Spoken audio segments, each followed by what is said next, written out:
Kia ora koutou, tēnā koutou. Such a privilege to be here today. I hope to go from failed uni student to being a director of an art gallery.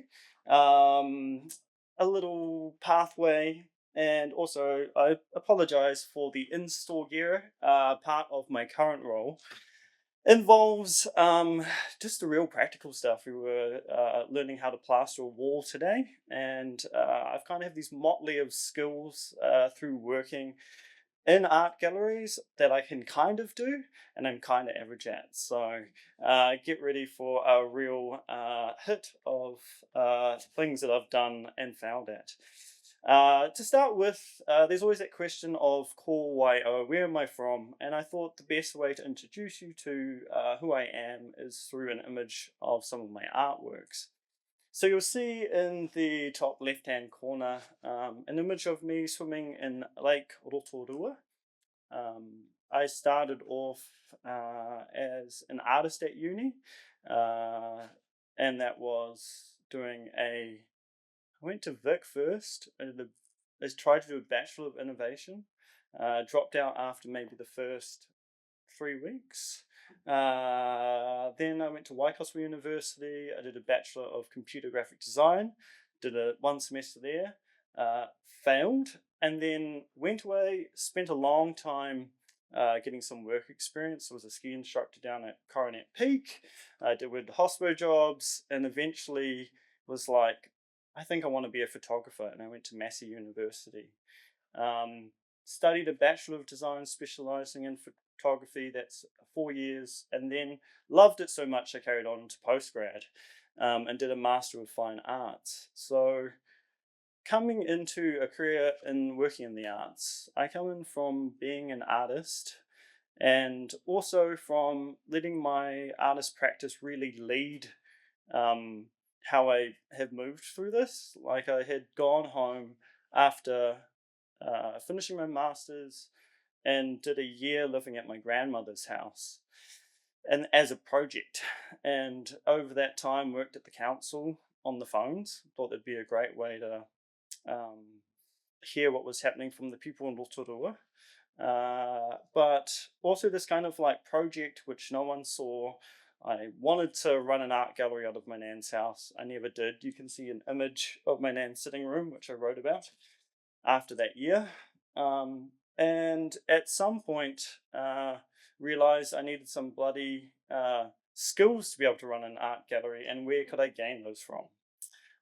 So there were a couple of jobs that one of my old professors from uni had sent through. One was at Auckland Art Gallery as a curatorial intern, and the other one was at Te Tuhi Art Gallery out in Papatūnga.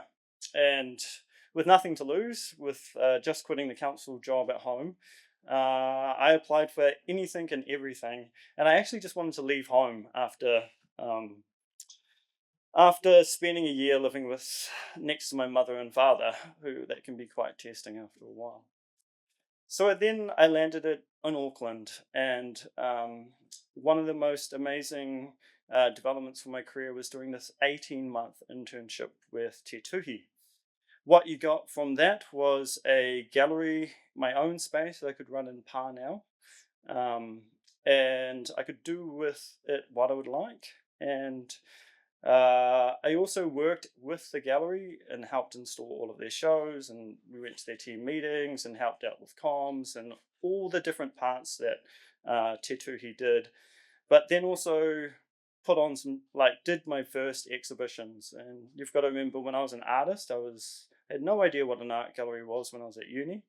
And I only thought of a dealer gallery model that I thought that was for things to sell. So for me to be running an art gallery was a real irony, but I had the most fun. And some things that were kind of extraordinary for me were doing the fashion show, which we did on the train from Britomart to Parnell in the middle of a COVID pandemic. I worked with, in the bottom right-hand corner, a school in Alexandria, Egypt, called Mass Alexandria, who couldn't show their works in Egypt, so we set it up like a classroom. and went from not knowing how to paint a wall properly, or hang an artwork or write an email to an artist, to coming out of it, with this program, which we can see in this slide, called Papatūnga. So the original gallery on the train track was called Platform, and I was like, well, coming into being a curator, how can I put my steez on it? How can I do a little bit of an adjustment? And I called the gallery Papatūnga. And Papatūnga is a direct transliteration of platform, but it really helped for me start to form a curatorial approach on figure out how I could work. And that meant, like Papatūnga, we're looking at the ground. So we're starting out in the deep histories of where we're working, and then working up to platforming artists. So it's like giving them that task to stand, that the support to stand on their own 2 feet to showcase their artist's work. But I had one other kind of proposal too that at the end of my internship, which was, I'm seeing all these cool shows and a lot of energy around in the sector, but I'm not seeing much opportunity for artists to have time to hang out together, to do the professional development, to be able to critically align their work within all the other shows, and really build momentum instead of just arriving at an exhibition. So I did a little pilot.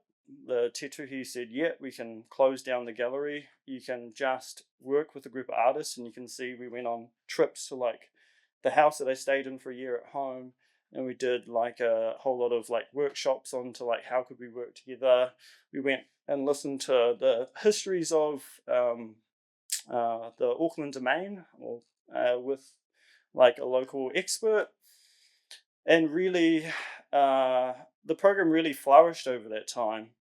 And then this crazy thing came up at the end of my internship. Was there's this amazing fund done by the Ministry of Culture and Heritage, which they're wanting some new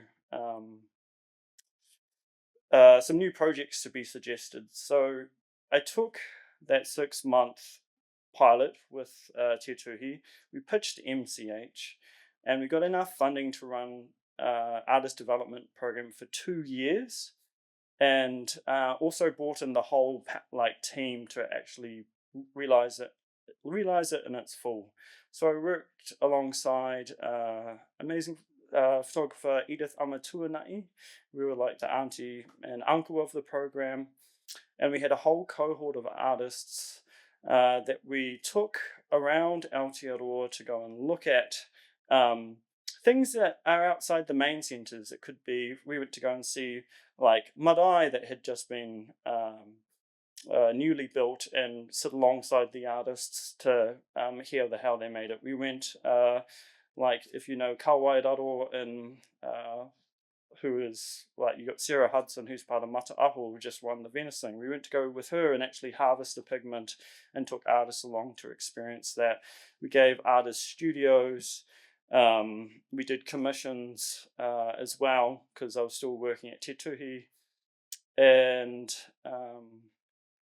yeah, it was the most like crazy program to do, and also really funny if you think about where I started from, just curating a show in a gallery. Probably talking too long.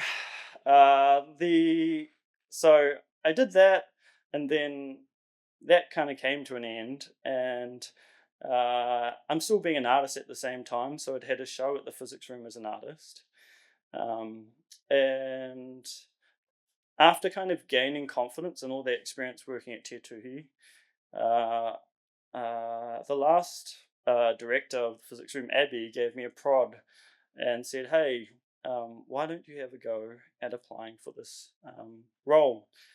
And I gave it a go, and here I am. And I didn't know anything about being a director when I came in, and I've had to learn it over the 2 years till today, bit by bit, learning what reporting is, learning out how to like support my staff, learning how to fundraise, maintaining our exhibition program. So we do about 5 exhibitions a year that we commission. We publish about 2 to 3 publications. We do a public program with each. We do a podcast. And all of the roles within the physics room have that same kind of learning environment set up as well. So we have a writing and publications coordinator, it's their first time in the role, a curator, first time, access coordinator, a whole suite of volunteers. So yeah, that's a little snippet about going from failed uni student to director. Kia ora.